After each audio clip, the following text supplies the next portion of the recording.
Her name is Zhongfang Yang. She passed away on July the 2nd, 2002.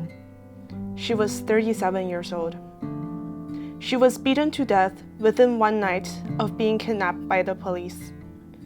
His name is Xueqin Yang, born in Shanghai.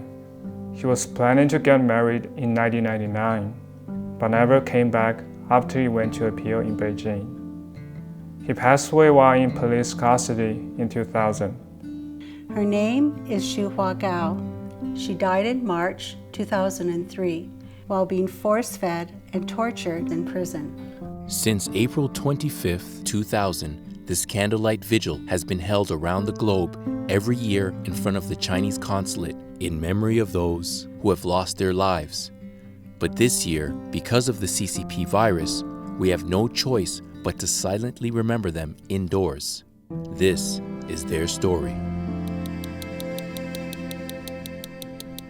In the 1990s, Falun Gong was the fastest growing spiritual practice in China. Also known as Falun Dafa, it is a spiritual practice that promotes the principles of truth, compassion, and tolerance. The practice contains 4 gentle standing exercises and a sitting meditation. It was supported, awarded, and even endorsed by Chinese authorities for the moral and health benefits it brought to society. However, not long after, things took a drastic turn. In the mid-90s, the Chinese Communist regime saw that 100 million people were practicing Falun Gong, and this made them feel insecure because the belief in truth, compassion, and tolerance didn't align with its communist ideology. High-ranking Chinese officials then ordered police to harass practitioners across the country and to demonize Falun Gong in the media. On April 25, 1999, 10,000 Falun Gong supporters from all over China stood in front of the central government in Beijing to peacefully petition for their right to practice their faith. It was the largest peaceful protest for freedom of belief in China's history, and in what should have been a great opportunity for the Chinese Communist Party to embrace righteousness, instead turned into 20 years of terror, torture, and murder. Chinese leader Jiang Zemin labeled the peaceful appeal as a siege, and on July 20th, 1999, unleashed a full-blown persecution campaign with the goal to eliminate Falun Gong. And in order to sustain their crimes, they concealed the truth, which has led to the disappearance of countless innocent lives. Today, the Chinese Communist Party has once again sacrificed innocent people as a result of its lies.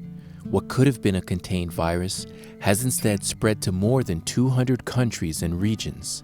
Since the beginning of the outbreak, the regime has silenced whistleblowers and misled the public. Instead of putting people's lives first, they chose to withhold information, destroying documents and data, and been massively underreporting infection and death figures. This cover-up cost the world precious time in combating the spread of the deadly CCP virus, causing a lack of global vigilance and eventually a pandemic. As a result, on this anniversary of Falun Gong's peaceful appeal, we want to honor the thousands of innocent lives who have been killed. Through this video, we hope to commemorate the courage and dignity shown by practitioners in China as they continue to risk their lives to protect their freedom of belief and uphold the universal principles of truth, compassion, and tolerance. We are grateful for the millions of people around the world who have stepped forward with us to demand the Chinese regime stop the persecution of Falun Gong. And we hope, especially in light of recent events, that the world can come to understand the destructive nature of the CCP and ultimately the need to hold it accountable for its crimes against humanity.